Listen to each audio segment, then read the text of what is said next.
Thank you, Chaplain. At this time, I'd like to welcome to the podium the Director of the Michigan State Police, Colonel Joe Gasper.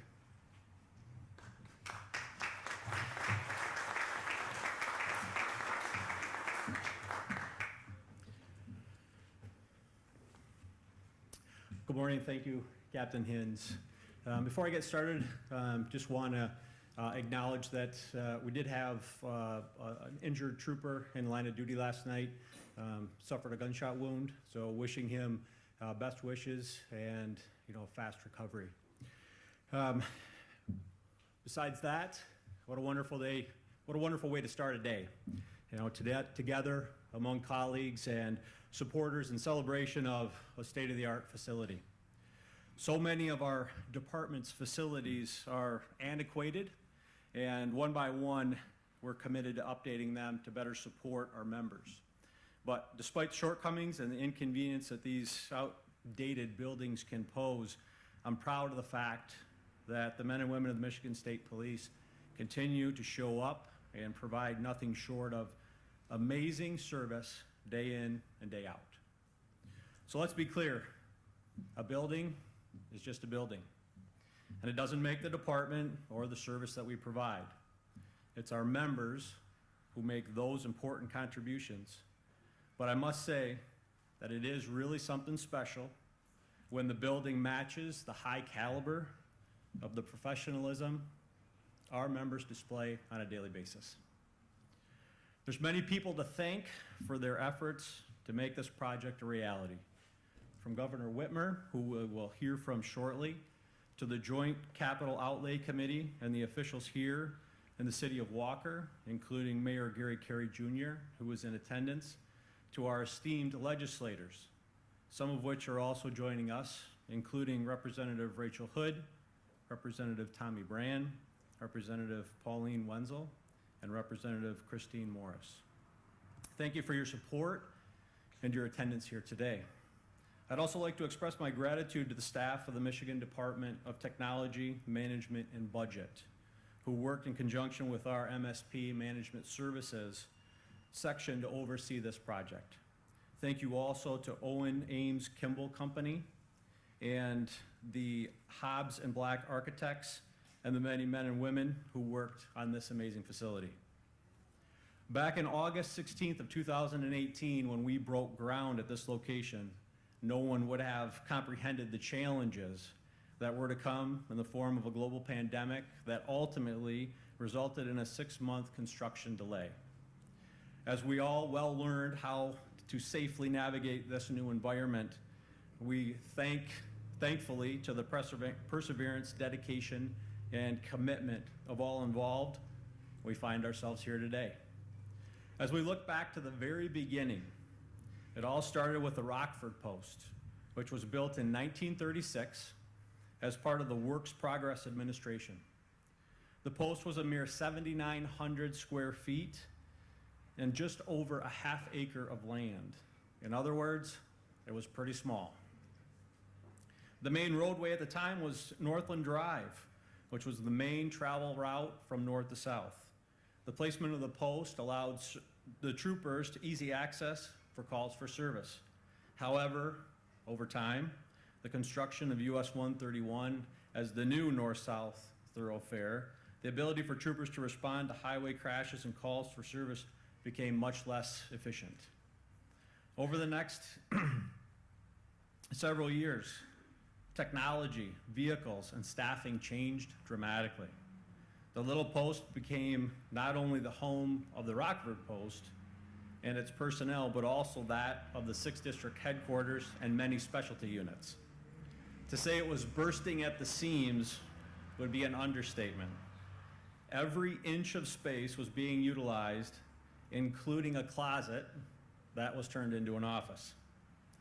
The Grand Rapids Forensic Science Laboratory was in a building built in 1951 that consisted of 27,300 square feet on 2.6 acres of land.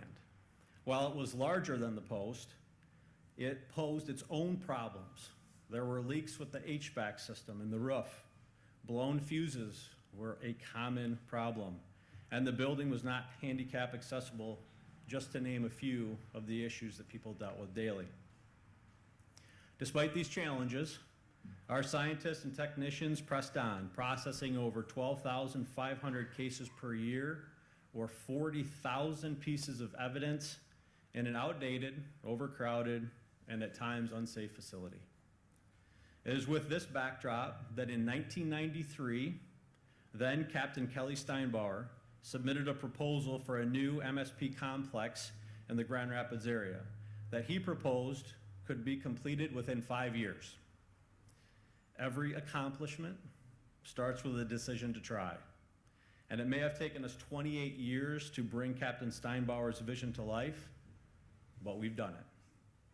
This new 115,000 square foot state-of-the-art complex consolidates multiple MSP operations under one roof, achieving greater efficiency for the 2.2 million people who live within this service area.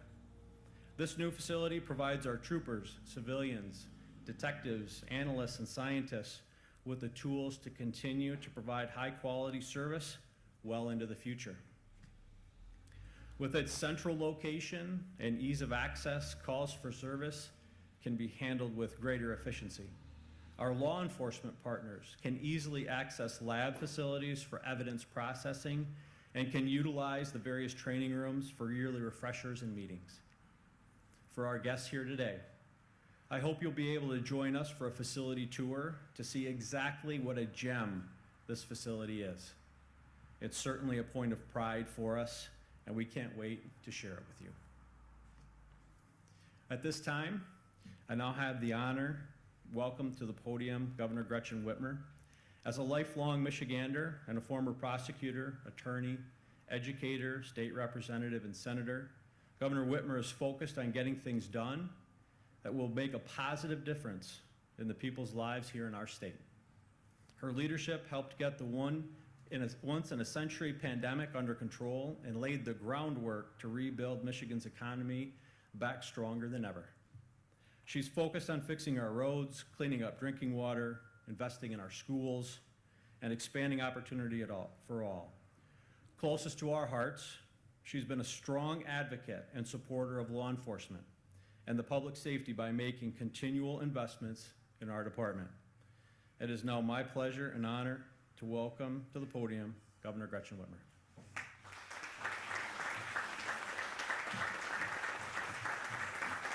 Thank you, and good morning. Thank you, Colonel. It is a pleasure to be here with all of you on the west side and to be acknowledging this important investment that we are making in law enforcement and in keeping people safe in Michigan. I am always happy to spend some time with Colonel Gasper and the fine men and women of the MSP. You inspire me every day and center the work that we do, and I'm so grateful to be with my friend DJ Hilson, prosecutor over here in Muskegon County.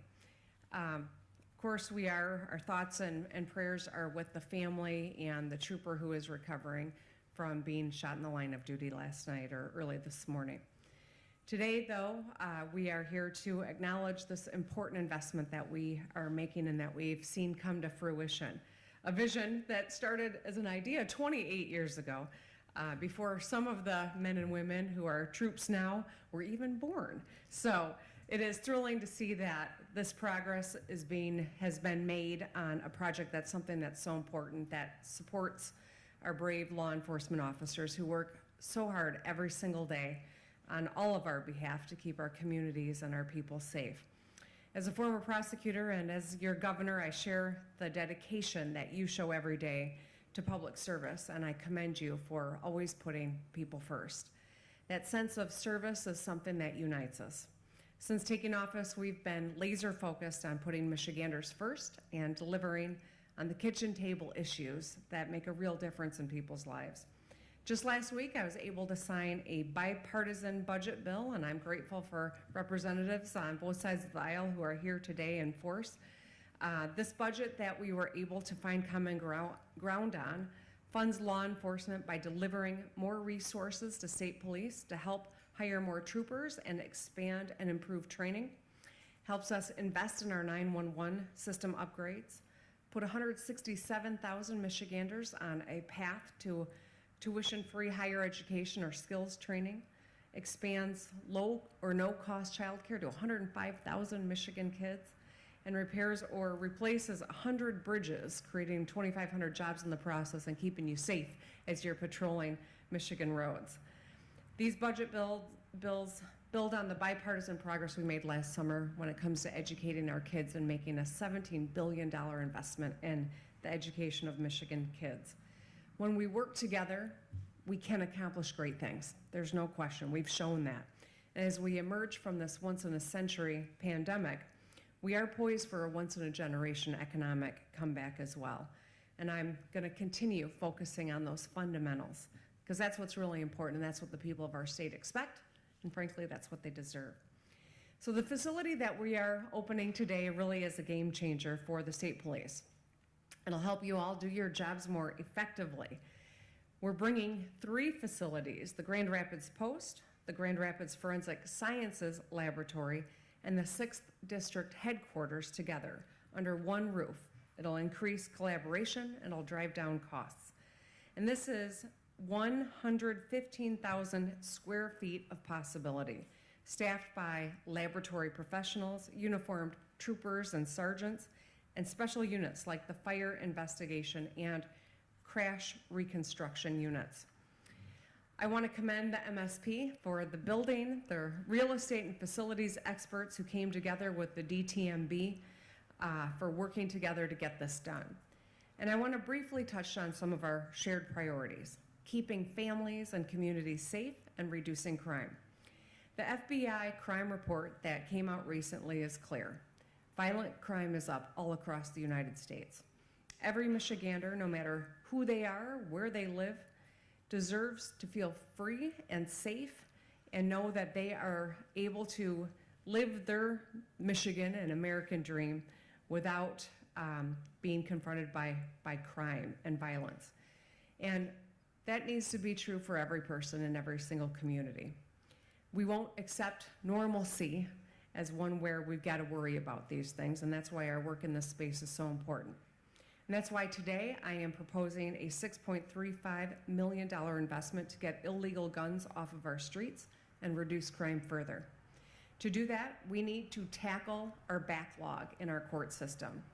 Now, this is something I've been hearing from law enforcement all across our state, from judges and prosecutors and community leaders across Michigan. The backlog is real, and it's years long, and it's been exacerbated by the pandemic. We've got too many cases that are awaiting action that are firearm related.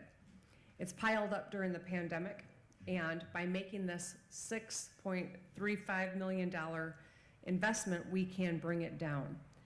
One way to reduce this backlog is to increase the number of visiting judges with funding for prosecution and defense staff.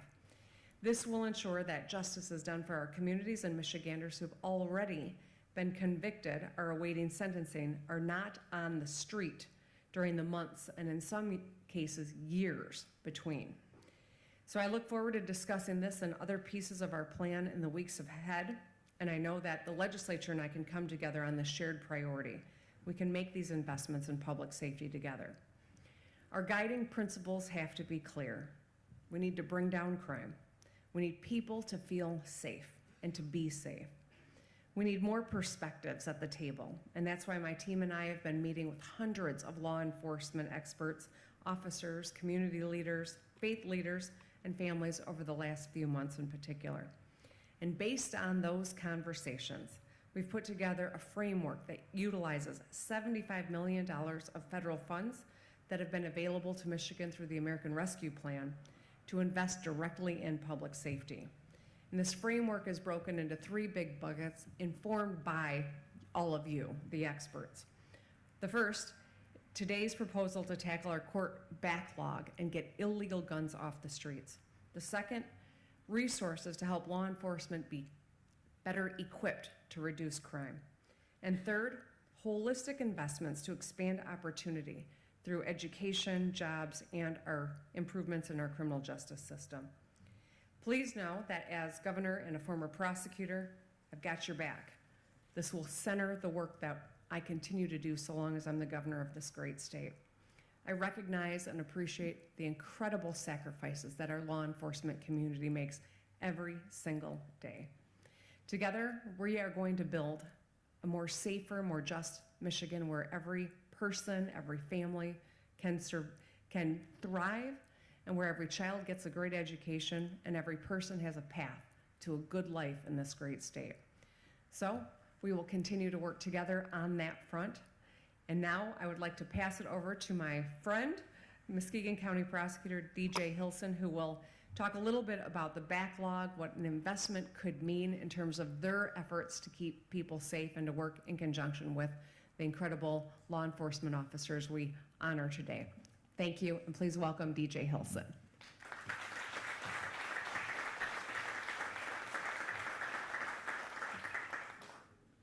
Well, good morning. Thank you, Governor Whitmer. Thank you, Colonel Gasper. Thank you, Michigan State Police, for allowing me this honor and privilege to address this very important issue from a prosecutor's perspective. Certainly, we all know that crime did not stop when the pandemic hit. In fact, given limited access to our courts, even though we were doing our best to limp along and keep the system moving, certainly we experienced a pretty significant backlog. And unfortunately, a lot of that backlog were some pretty significant and serious cases. This is a much needed investment for our criminal justice system. And certainly this financial boost will help. As an example, in Muskegon County, where we were trying anywhere from 1 to 2 felony cases a month, we're now averaging 2 to 3 a week. And certainly with this investment, we're going to be able to continue that pace so that we can catch up with that backlog. This increase in resources will allow us prosecutors across the state to continue to bring fair, balanced, and efficient justice in the courtroom, as well as increase public safety in our neighborhoods. So again, I thank the leadership of Governor Whitmer, and I look forward to working with my friends in the Michigan State Police as well as local law enforcement. Thank you very much.